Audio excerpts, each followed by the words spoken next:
Welcome to After Dusk with Don Piercy, where we're not afraid to talk about things that go bump in the night, with special guest co-hosts and so much more. We're bringing you the facts versus fiction and the history of it all. Remember, it's always darkest before dawn. Tune in every Wednesday at 10:30 and get your bite.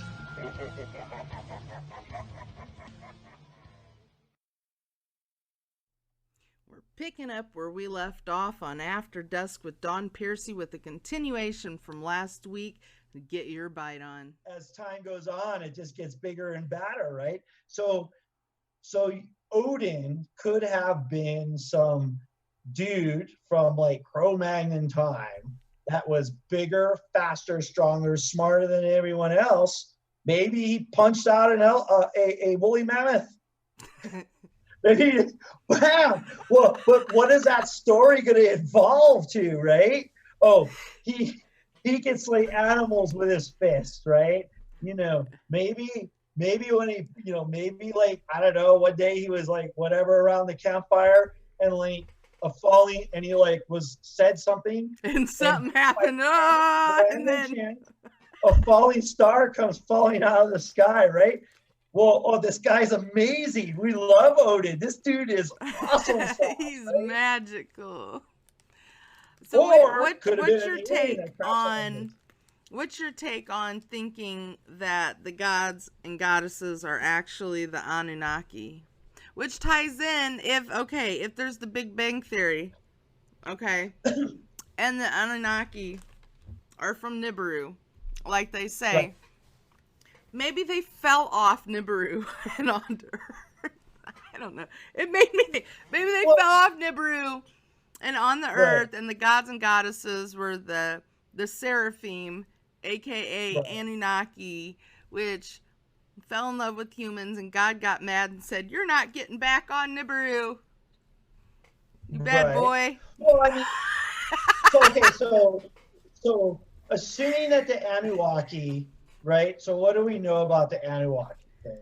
There's a lot of theories, but what do we know this? Either one, there were some sort of supreme being that emerged on this planet. They're homegrown, and they emerged in these highly intelligent. They formed this very complex, very space, and eventually were able to leave this planet and go to space. Okay, So therefore, if Cro-Magnon man, if there had been Neanderthal man had kind of come along under either creation by or just a random act of evolution along with the Anunnaki, the Neanderthal, the Cro-Magnon would look up to this superior beings, which would totally, all of the above, right? Ignore them, pay no mind.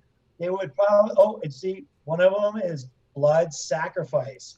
They might even make them sacrifice other clansmen to them, all kinds of crazy stuff. Or, right, so they exhibited these superpowers, human powers, super abilities, or they are from space or another dimension, right, that either crash landed here or got caught here, through their travel.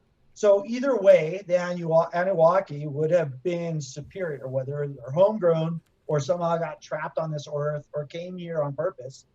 They would, to primitive man, be God, just as I would be God to a primitive man. You would. You know more things than they knew in that time. You could easily secure a position as high priestess. And by the way, I need 100 people sacrificed. But not you. You're kind of cute, dude. Get over here. You know what I mean? So, you can... Right. But all gods have in common. They love blood sacrifices. Next. Yep. So almost all the gods love blood, have blood sacrifice or some sort of blood ritual, to include, yes, Christianity. Yes, especially in its earliest forms. And what do we do with the blood of Santa Nero? And the blood of the lamb, and the sacrificial of the lamb. Jesus on the cross. There's all these kind of, the wreath of horns, the shroud of Turin, of particular fascination and worship is the blood of Christ, right? The blood. New Mexico, the San Gennaro, the blood of Christ mountains. I mean, so you know, it's blood. And then of course, lastly, as we all know, they desire, need adulation from their followers, which a lot of times includes blood sacrifice. Throw yourself on the fire to tell me that you love me. I'd be like, I don't like that. I want to go back. I'm thinking like, bring me water. Go back. Like maybe like, I don't know. I wonder how I do in Egypt. I mean, Egypt would be cool. Kind of like, you know, or the Mayans, 20,000 dead in one day. Come on, let's make it 50 people. Look at me. I am God. Pick later. Woo! I mean, I'm just saying. 20,000 is not enough. Not enough. No. Take their heads. Oh, God. Oh, my gosh. No. I've got 3 strangest gods ever. One, a particular favorite of mine. If you're interested. Yeah, tell me. Tell us. So, northern India is the goddess Chinnamasta. Okay? And she's a Hindu Buddhist. The Buddhists also worship her. She's a Buddhist Hindu god, and she's the goddess of self-sacrifice and sexual restraint. Okay. And her big claim to fame is she walks around, she decapitates herself. She likes to decapitate herself, carry her head, while fountains of blood spurt out for people to feed off of. And her 2 assistants are constantly following her around, drinking her blood from her spurting neck. And what it is apparently, I'm just saying, so like apparently one day before she became a god, they were bathing too long, her and her 2 assistants. I don't know, read between the lines. Bathing too long. And it led to extreme hunger. Okay, I think there's a metaphor here, but I just say. And so like any other merciful goddess, she sated their appetite, i.e. she fed her servants by decapitating herself and allowing them to drink her blood. Oh, that's so weird. And who is this? What starts with the C? Goddess Chinnamasta. Chinnamasta? Hails from northern India, Nepal area. Northern India and Nepal. And people actually believe that? Yes. Okay, my next favorite one. Had you been Irish, have you ever heard of Sheila Nagig? Okay, fill me in. Have you heard of Sheila Nagig? I don't know. The old hag of the breasts? No. Aye, this is a classic. So Sheila Nagigs, which seemed to have kind of come about in the 12th century,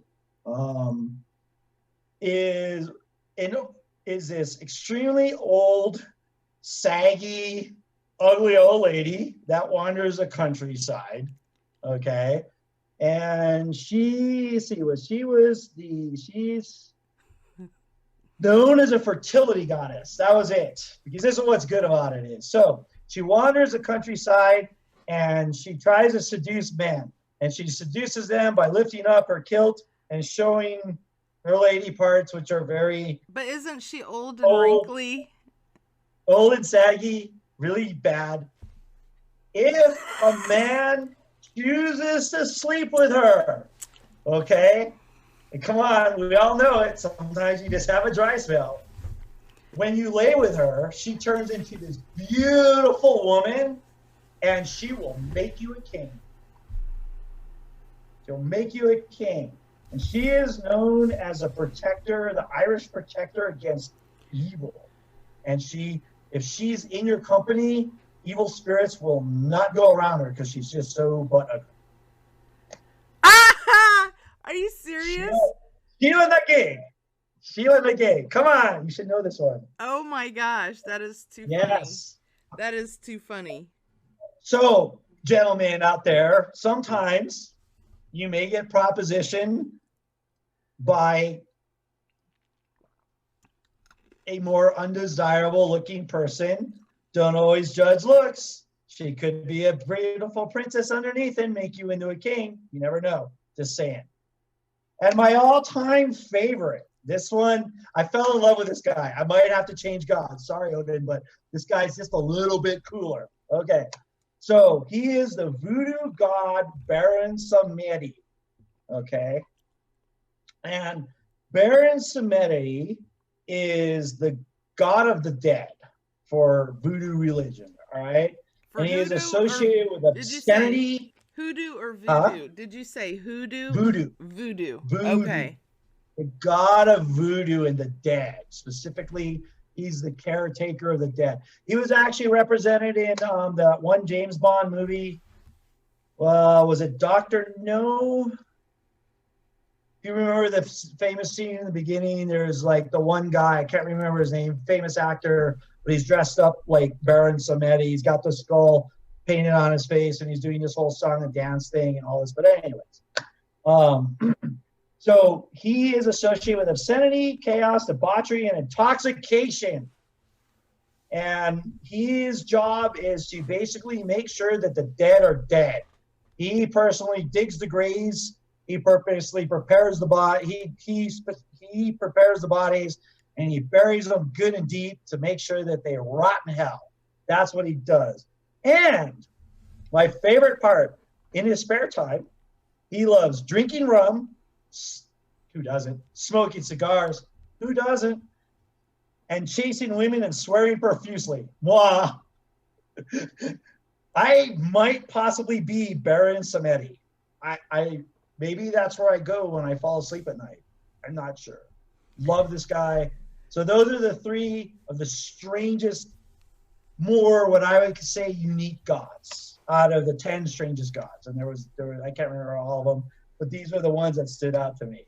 That is too funny. That is too So funny. gods come in all shapes and forms and all sizes, everything else. And all forms of coolness. I would say on a scale of cool factor 1 to 10, Baron Samedi's got it. He's got it. Rocket. That is too funny.